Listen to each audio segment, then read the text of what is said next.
I, 35M, need to share something that has completely shattered my world. The truth I discovered has made me question everything I thought I knew about my family, especially my father Robert, 65M. For context, I grew up in an affluent family in Boston. My father Robert built a successful chain of high-end Italian restaurants that became a local institution. My mother Sarah, 62F, managed our household and attended various social events to maintain our family's status in the community.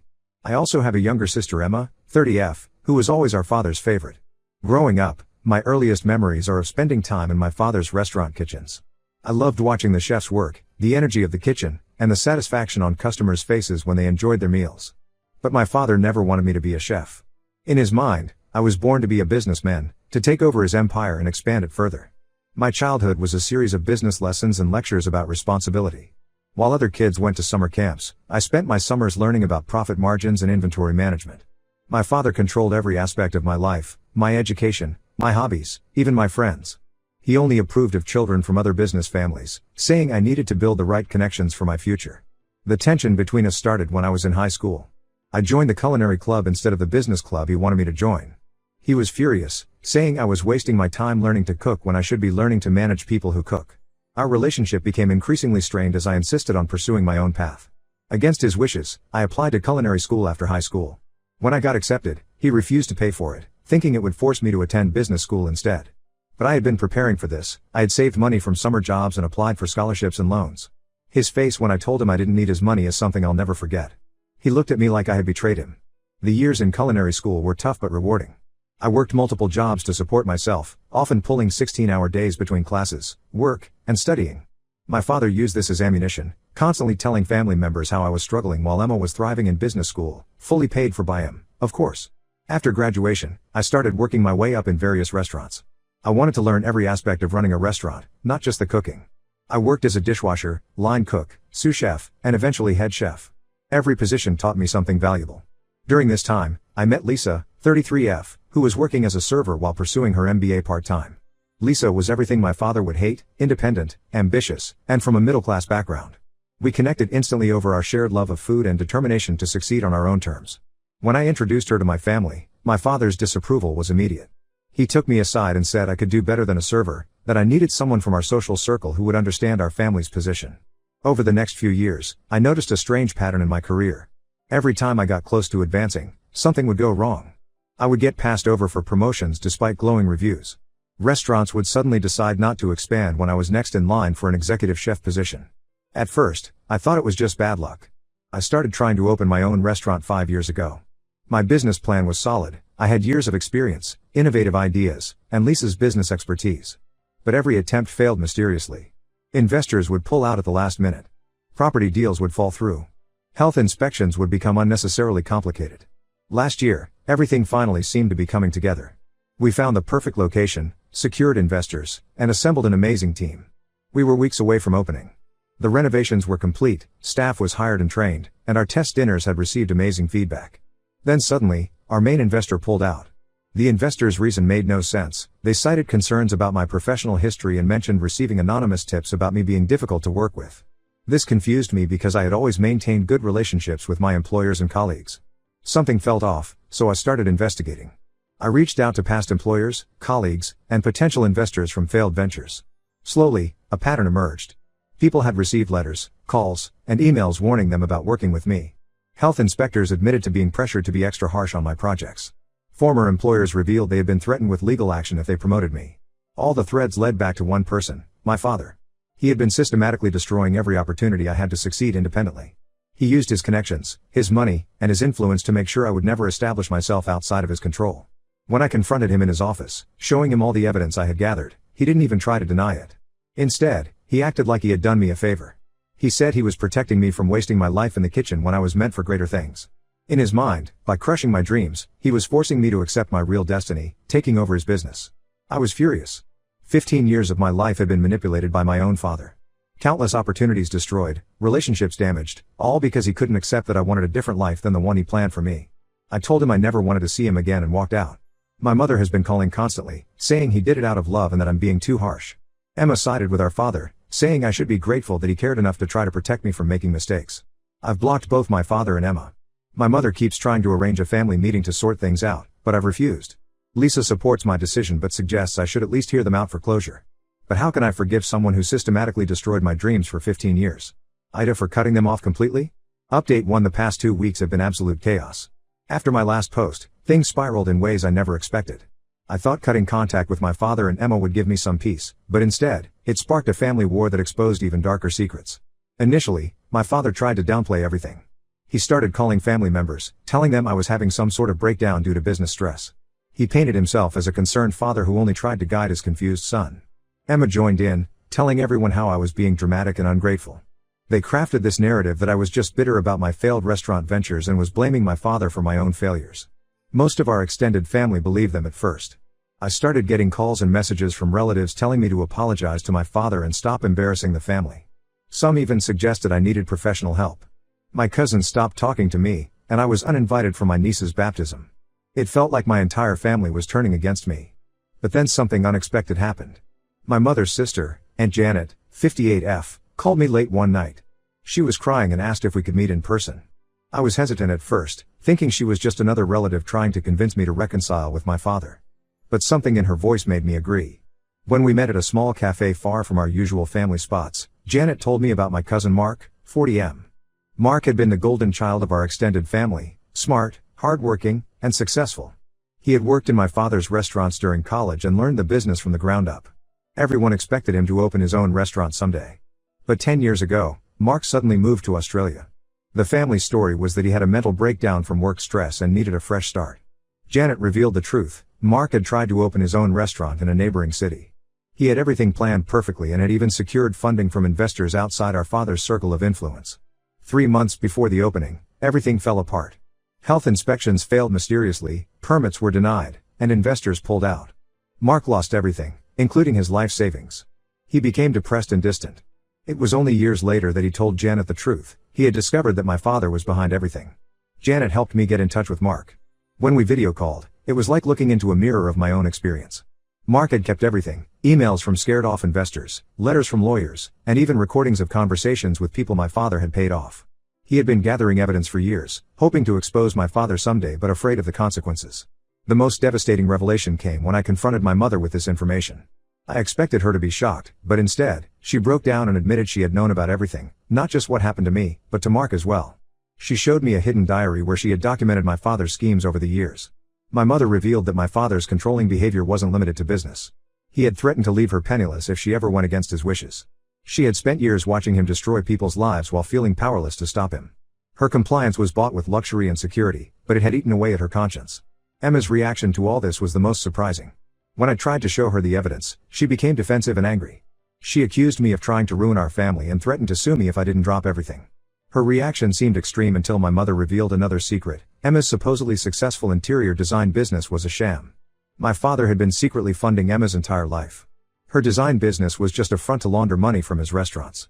The high-end clients she claimed to have were all connected to my father. Her apartment, car, vacations, everything was paid for by him. She wasn't defending him out of loyalty, she was protecting her lifestyle. I shared Mark's evidence with some family members who had been criticizing me. The response was immediate. Many apologized and shared their own stories of how my father had manipulated or threatened them over the years. Uncles who had mysteriously sold their businesses, cousins who had suddenly changed careers, all of them had stories about my father's interference. Lisa suggested we use all this evidence to finally expose my father publicly or take legal action. We started consulting with lawyers about our options. But before we could decide on a course of action, my father showed up at our house unannounced. He was furious. He had somehow found out about my conversations with Mark and my mother's confession. He threatened to destroy not just my career but Lisa's as well. He said he would make sure we never worked in the restaurant industry again. He would call every contact he had, use every resource at his disposal to ruin us completely. What my father didn't know was that I was recording the entire conversation on my phone. For the first time, I had direct evidence of his threats and manipulation. Now I'm considering going public with everything, Mark's evidence, my mother's diary, the recording of my father's threats, all of it. My mother is begging me not to expose everything, saying it would destroy our family's reputation and affect innocent people who work for my father. Emma called me selfish and threatened to never speak to me again if I went through with it. Even some relatives who initially supported me are now asking me to handle this privately. Lisa supports whatever decision I make, but she's worried about the potential backlash. Ida, if I expose everything and potentially destroy my entire family's reputation and livelihood? Update 2. After much consideration, I decided to expose everything, but in a strategic way that I never expected would uncover even darker secrets about my father's past. First, I worked with Lisa to create a detailed timeline of my father's manipulations. We reached out to everyone we could find who had been affected by his actions. The response was overwhelming. Former employees came forward with stories of blackmail and threats. Small business owners shared how my father had forced them to sell their restaurants through various pressure tactics. Even suppliers had stories about being coerced into exclusive contracts. We created a private website documenting everything: emails, recordings, testimonies, financial records, my mother's diary entries, everything. We didn't make it public but shared it selectively with key people in the restaurant industry, restaurant association board members, major investors, food critics, and other influential figures. The impact was immediate and devastating. My father's business partners started distancing themselves one by one. Many of them had suspected something was wrong but never had proof until now. His restaurants began losing customers as word spread through industry circles. The local restaurant association launched an internal investigation into his business practices. Then something unexpected happened. Marcus, 55M, who had been the head chef at my father's flagship restaurant for over 20 years, contacted me privately. He said he had something important to tell me, but he would only do it in person. When we met, Marcus was nervous and kept looking over his shoulder. He revealed something that changed everything I thought I knew about my father's success. The restaurant chain wasn't actually my father's creation at all. The concept, the recipes, even the original business plan, everything had been stolen from his former business partner, my godfather David, 70M. I barely remembered David from my childhood. I was told he had abandoned the business and moved away when I was young. According to Marcus, the truth was far more sinister. David had been the real culinary genius behind the restaurants. He and my father had started with one small restaurant, but it was David's recipes and creativity that made it successful. As they planned to expand, my father wanted to focus on profits while David wanted to maintain quality and tradition. They fought constantly about the direction of the business. Then one day, David suddenly signed over his share of the business to my father and disappeared. Marcus helped me track down David, who was living in a small town in Maine. When I visited him, he was shocked to see me. He hadn't even known I had become a chef. Over several hours, he told me the real story. My father had discovered that David had a gambling problem and had borrowed money from some dangerous people. Instead of helping his friend and business partner, my father saw an opportunity. He bought David's debt and used it to blackmail him. Either David would sign over the business and leave town, or my father would make sure everyone knew about his debts, destroying his reputation and possibly putting his family in danger. David had proof of everything: old contracts, letters, recorded phone conversations he had kept as insurance. He had stayed quiet all these years to protect his family, but now he was ready to tell the truth. He was tired of seeing my father hurt more people. With David's evidence added to everything else, my father's empire began crumbling faster than anyone expected. Major restaurant critics revised their reviews, mentioning the true origins of the recipes. Investors started demanding audits. Several former employees filed lawsuits for wrongful termination. Emma finally saw the truth when her monthly allowance stopped coming in. She called me crying, saying she never knew the full extent of our father's actions. Her design business clients disappeared overnight when they realized she had no actual experience or portfolio. She admitted that our father had been paying people to hire her and praise her work. My father tried to do damage control. He held a press conference claiming all the allegations were false, that he was the victim of a conspiracy by jealous competitors. But halfway through, David walked in with Marcus and several other longtime employees. They were all ready to testify about what they had witnessed over the years. The local papers started investigating my father's business practices. They uncovered even more scandals: health code violations that had been covered up, taxes that had been evaded, employees who had been paid under the table. Everything he had built was based on lies and manipulation. Now my father's lawyers are working overtime trying to save what they can, but his reputation is destroyed.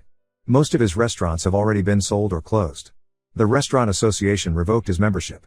Even his social circle has abandoned him. I feel vindicated but also sad. Not for my father, but for all the people he hurt over the years. David has offered to help me open my own restaurant, saying it's time for the real family recipes to be used properly again. Ida for exposing everything and causing my father's empire to crumble?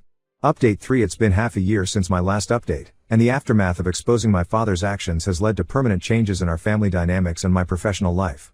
My father's restaurant empire has been completely dismantled. The restaurants were sold off one by one to pay for legal settlements and mounting debts. Most were bought by local restaurant owners who had previously been driven out of business by my father. Some of them reached out to me, sharing stories about how my father had systematically forced them to sell their family businesses to him over the years.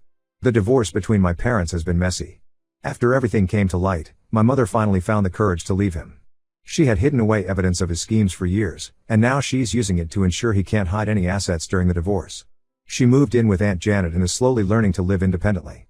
She's been seeing a counselor and is starting to understand how toxic her marriage was. Emma's situation has been particularly difficult. Without our father's financial support, she lost everything: her fake business, her luxury apartment, her car, even her social circle. She had to move to a small studio apartment and take an entry-level job at a real interior design firm. The transition from her fabricated success to actual work has been harsh. She reached out to me recently, crying about how she never knew the full extent of our father's manipulation. She apologized for not believing me and admitted that she had been willfully blind because she didn't want to lose her comfortable lifestyle.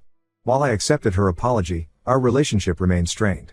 Years of her acting superior and dismissing my struggles can't be erased with one apology. The most significant change has been in my professional life. David, my godfather, has become a mentor and father figure to me. He's been teaching me the original family recipes that my father stole, sharing stories about how each dish was developed. Working with him has helped me understand where my passion for cooking really came from. It wasn't rebellion against my father, but rather an unconscious connection to David's influence in my early years. With David's guidance and support from others in the industry who want to make amends, we're opening a new restaurant next month. We've named it Verità, Italian for truth. The menu will feature David's original recipes, properly credited this time. The response from the local restaurant community has been overwhelming, with many offering help and resources. My father made one last attempt to insert himself back into my life. He showed up at the construction site of Verità, looking nothing like the powerful man I remembered. He was crying, saying he had lost everything and finally understood his mistakes. He begged for another chance, promising to make things right. But some things can't be fixed. I told him that he hadn't lost everything. He had thrown it all away, piece by piece, every time he chose manipulation and control over love and support. I asked him to leave and never come back. The security team we hired, knowing he might try something like this, escorted him out. The biggest news is that Lisa and I are expecting our first child, a boy. Some family members have suggested that I should let my father meet his grandson, saying he deserves a chance to be a grandfather even if he failed as a father. But I've made my decision. My father will never meet my child. I won't risk him poisoning another generation with his manipulation and lies. David will be my son's grandfather figure. He's already talking about teaching him how to make pasta from scratch when he's older. Lisa's parents, who have been incredibly supportive through everything, will be the loving grandparents my child deserves. Some people say I'm being too harsh, that family is family. But I've learned that real family isn't about blood, it's about trust, respect, and genuine love. I've found my real family in Lisa, David, and the people who stood by me through everything. Sometimes cutting ties isn't about revenge or punishment, it's about protecting yourself and your loved ones from toxic influences. My father once told me that legacy was everything. He was right, but not in the way he meant. I'm building my own legacy now, one based on truth and integrity rather than lies and manipulation. That's the inheritance I want to pass on to my child.